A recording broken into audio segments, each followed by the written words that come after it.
ఓం సాయిరాం. ప్రస్తుతం మనం షిరిడి మహాపుణ్యక్షేత్రంలో శ్యామగారి గృహం నందు ఉన్నాము. ఇది శ్యామగారి యొక్క షిరిడిలో శ్యామగారి గృహం. మనకు బాబా జీవిత చరిత్రలో శ్యామ యొక్క భక్తి, శ్యామ యొక్క ప్రాముఖ్యత, బాబాకు శ్యామకున్న ఐక్యత, వారి యొక్క మధ్యలో ఉన్న సహసంబంధాల గురించి మనం బాబా జీవిత చరిత్రలో అనేక చదివాం. బాబా గారికి ప్రీతమ శిష్యుడు, ప్రీతమ భక్తుడు, బాబాకు అంతరింగకుడు శ్యామగారు. శ్యామగారు ఎంత అంతరింగకుడు అంటే, ఒకసారి ఔరంగాబాద్ భార్య 27 సంవత్సరాల నుంచి సంతానం లేకుండా బాబా దగ్గరికి వస్తే శ్యామ ఆమెతోటి, అమ్మ మధ్యాహ్నం 12 గంటలప్పుడు రా, నేను బాబాతో మాట్లాడి నీకు సంతానం కలగజేస్తానని చెప్పి తీసుకెళ్ళడం జరుగుతుంది. అప్పుడు ఒక టెంకాయ ఆమె తీసుకుని వస్తే బాబాకు టెంకాయ ఇవ్వగా, బాబా టెంకాయను ఊపి లోపల ఏమీ లేదు, పిండం లేదు అన్నట్టుగా, సంతాన యోగ్యత ఆమెకు లేదు అని బాబా శ్యామతోగా. అప్పుడు శ్యామ, బాబా మీ దగ్గరికి మేము ఎందుకు వస్తున్నాం?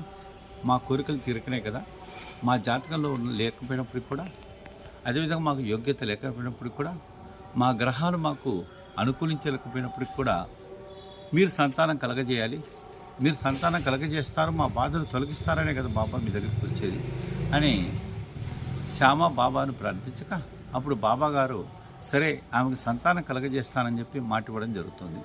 అప్పుడు శ్యామ ఎంత బాబాతో చనువుగా మాట్లాడతాడు అంటే, సంతానం కలగజేస్తే సరే, కలగజేయని పక్షంలో నేను నెత్తి మీద టెంకాయ కొట్టి ద్వారకా నుంచి తరిమేస్తానంటాడు. అంటే అంత చనువు శ్యామకు బాబాతో ఉంది. అలాంటి శ్యామను ఒకసారి బాబా బుగ్గగిల్లితే, అప్పుడు శ్యామ ఉండి తమాషగా, ఇలాంటి బుగ్గగిల్లే దేవుళ్ళు మాకు అవసరం లేదు, మాకు మిఠాయిలు పెట్టే దేవుళ్ళు కావాలని అంటాడు.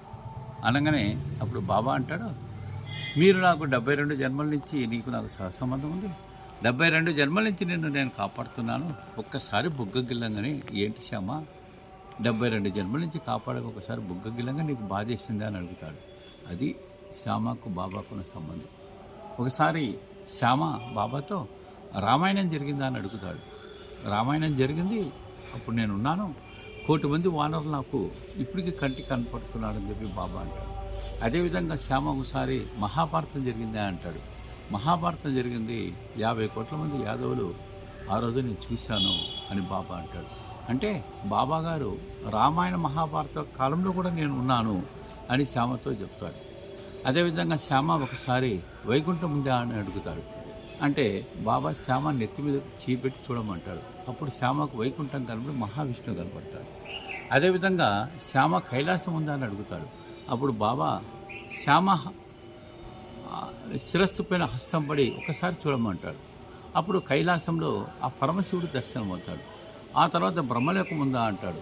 అప్పుడు శ్యామ నెత్తిపైన బాబా చేయి పెట్టి చూడమనంగా అప్పుడు బ్రహ్మలోకం కనబడుతుంది. ఆ తర్వాత బాబా అంటాడు, ఏమంటాడు అంటే, మనం ఇప్పుడు చూడవలసింది బ్రహ్మలోకము, విష్ణులోకము యొక్క కైలాసం కాదు, దీనికి మించిన సత్యలోకం అనేది ఒకటి ఉంది. అక్కడ పరబ్రహ్మ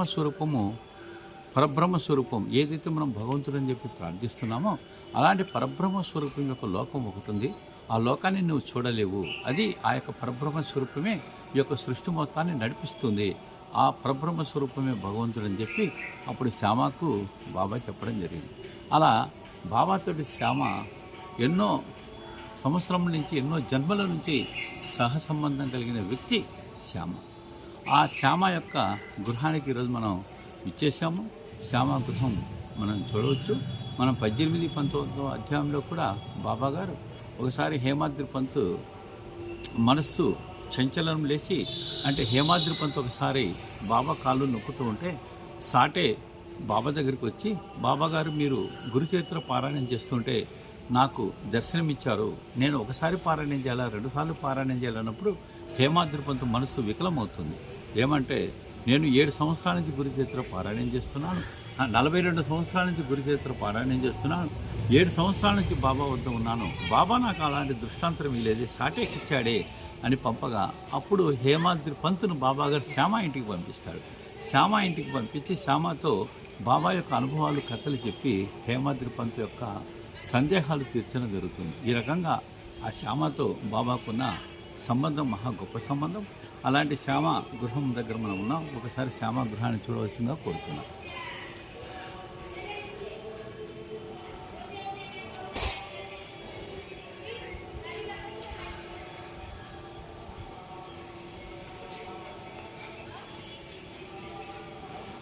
ఇది పరిసరాలు.